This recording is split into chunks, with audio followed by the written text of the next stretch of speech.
Call of Duty is one of the biggest gaming franchises there is, and at times influenced the entire FPS genre. There was a time during the late 2000s and early 2010s where everyone was trying to release modern military shooters to get a piece of the COD pie. Even though today the franchise does not have the hold it once did on the market, it is still one of the biggest titles released every year. With that said, let's take a look back at the original title that started it all. Call of Duty was released by Infinity Ward back in 2003 for the PC, 2004 for Mac, and oddly enough also the N-Gage in 2004. I'm not totally sure that's how you say the name of that handheld device because I never really had one, but I think it is the N-Gage. It was later ported to Xbox 360 and PS3 as Call of Duty Classic, which was included in the hardened and prestige editions of Modern Warfare 2. This retrospective will just be on the basic PC version which you can find on Steam, which for some reason still costs $20 despite being over 15 years old. Occasionally it goes on sale, but I can't believe it still costs that much. I do want to quickly just show you some footage of the N-Gage trailer though, because it's hilarious. Running at a cinematic frame rate of about 2 FPS and boasting a view distance of maybe 10 feet, this might be the worst Call of Duty version I've ever seen released. I didn't even know this thing existed until I was working on this video, so I thought I would share it.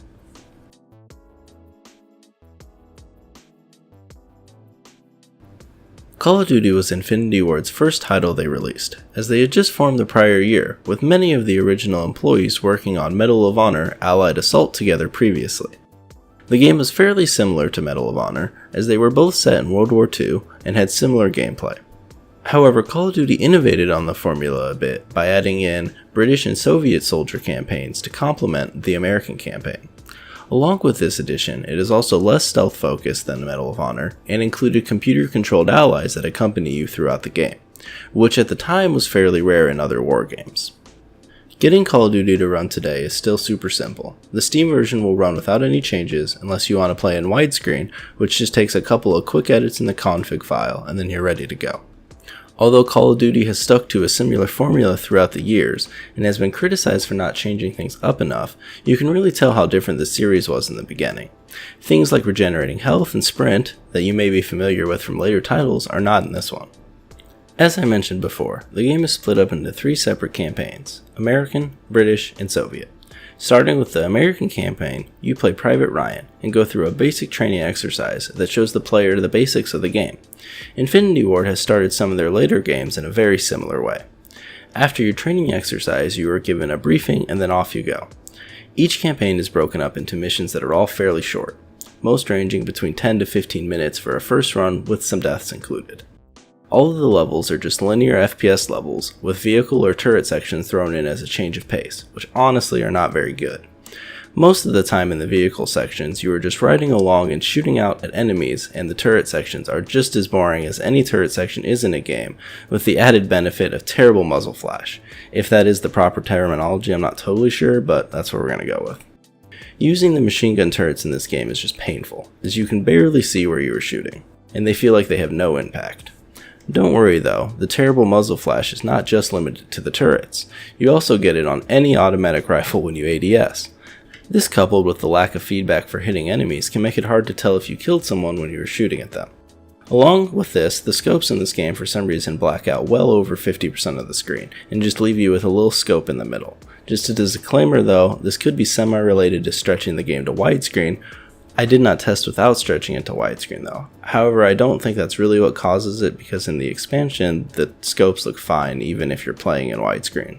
This game's checkpoint system can also be pretty frustrating at times, but the game does allow you to quick save at any point, which sorta makes up for this. Normally though, I try and avoid abusing quick saves in games, but in this, with the extremely short time to kill on higher difficulties, combined with inconsistent checkpoints, I found myself quick saving a lot just to avoid frustration. Due to how quickly you die, the game almost becomes more of remembering enemy locations than it does tactics or quick aiming skill. The enemies pretty much always pop up in the same exact places, so if you die on a section, all you have to do is remember where the enemies will be and the sections become a lot easier. This, however, will not stop you from being instantly killed countless times as you walk around a corner or peek out from cover, especially if you're low on health. This can make certain sections of levels pretty tedious, as you have to basically avoid getting shot once before you find new health packs. Call of Duty focuses on squad-based gameplay for most of the on-foot sections. However, other than having AI allies around, your squadmates do not do a whole lot. They will occasionally get kills and provide some comm chatter during combat, but honestly they just feel like they are there for the sake of being there. The story in Call of Duty is nothing to write home about, but for the time it was good enough. The story in any of the Call of Duty titles has never been something that's absolutely amazing, but you can definitely tell it's something that has improved over time. All of the cutscenes are experienced in first person through the eyes of whichever character you were playing at the time, which helps with your immersion. However, usually that is just an ally talking at the beginning or end of a mission. It does manage to have parts that will resonate with you though. For example, at the start of the Soviet campaign, instead of being given a gun and ammo like you are in the other campaigns, you were just given ammo and must avoid machine gun fire until you are able to pick up a gun off a downed ally, and if you or any of your allies try to retreat, your commanding officers will gun you down. Back in the days before DLC and loot boxes, if a company wanted to add more content to a game, they would release an expansion pack. This was the case with Call of Duty, and in September of 2004, Grey Matter Interactive released Call of Duty United Offensive. The biggest changes that this release brought about were in the multiplayer portion. In the campaign though, you are now able to deploy light machine guns, use flamethrowers, sprint, and cook grenades. However, for some weird reason, sprint's not bound by default, so if you want to use sprint during the campaign, you have to go and set it before you start playing, which was extremely odd. United Offensive takes a lot of the issues I had with the base game and improves upon them for a better experience overall. Muzzle flash and scope visibility are improved on.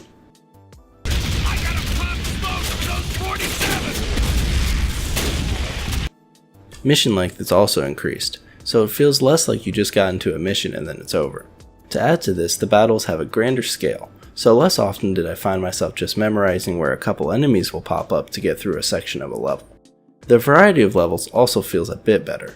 Just like the base game, most of the missions are on-foot linear FPS levels, but this time to change up the pace, they throw in sections where you drive a tank. And there is even a level where you man several machine guns to defend a squadron of B-17s on the mission. While this mission itself isn't anything super special, it's some added creativity the base game did not really have. Most of the core gameplay is still the same. The game still utilizes squad-based gameplay, but just like the base game, your squadmates just do their own thing, and are only moderately useful besides being there to give you company. Just like the base game, the campaign is broken up into 3 separate campaigns: American, British, and Soviet, all of which are pretty similar again. This time, however, Grey Matter does not have you start with a training exercise and just throws you straight into battle, and then quickly into an on-rails vehicle section where you shoot a turret off the back of a jeep. The story is still just there at best, and you again experience most of the cutscenes through the eyes of the character you were playing at the time. However, this time around at the end of each campaign, there is a cutscene which is sort of like a montage of all the things you did during the campaign. This is the first time I've seen something like this in a game, and it's pretty odd. It is not necessarily bad, I am just not totally sure what the point of them is. I could see maybe including them as background info in a sequel if the stories were connected, so you could see what happened in the prior game. But here you play through a 1 to 2 hour campaign, and then it's like, here you go, this is what you did. It might be cool if it was actual footage of your gameplay, or maybe if the campaigns were longer and you needed a recap, but it's just pre-recorded third-person footage of the same things you literally just finished. The multiplayer for these games surprisingly still has a player base, which I would speculate has to do with players being able to host their own servers and not be reliant on company servers. The one downside to this, however, is there is no actual matchmaking, so you just go through a server browser and click on which one you want to join. It is much easier to find games in United Offensive though, as the expansion greatly improved on the multiplayer offerings, with added maps, weapons, and online ranks. I did not get to play very much because it is a pain to get into servers.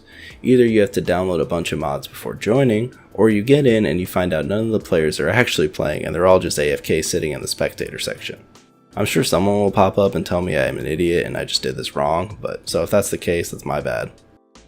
The multiplayer is still similar to many of the recent games. There are a variety of game modes, some of which you would be familiar with today, like Team Deathmatch, Search and Destroy, and Headquarters. Unlike modern Call of Duty games though, there is no perks, and in the base game there's no online ranks. The levels also share assets with the campaign, so the levels can feel familiar even if it's your first time on them, as long as you've played through the campaign first. This isn't necessarily something bad though, and I'm pretty sure it's something they continued at least up until Call of Duty 4. Overall, the original Call of Duty is not something I would say anyone needs to play, unless you have some nostalgia for it, especially with the price tag that it still has. Which I did not, as Call of Duty 4 was the first Call of Duty I really got into, as it came out when I was old enough to be into online shooters. It is interesting to see where Call of Duty started, as a more single-player focused title, compared to where it is today, where the multiplayer is 100% the focus of the series, and in Black Ops 4 the campaign is gone altogether. If you made it to the end of this video, thank you for checking it out. I'm hoping to do a series on all the main Call of Duty titles, minus maybe 3 unless I emulate it. So if that sounds interesting to you, subscribe and those will pop up as I get them out, or if you like this video, feel free to check out a couple of my other videos that I've made. And yeah, thank you.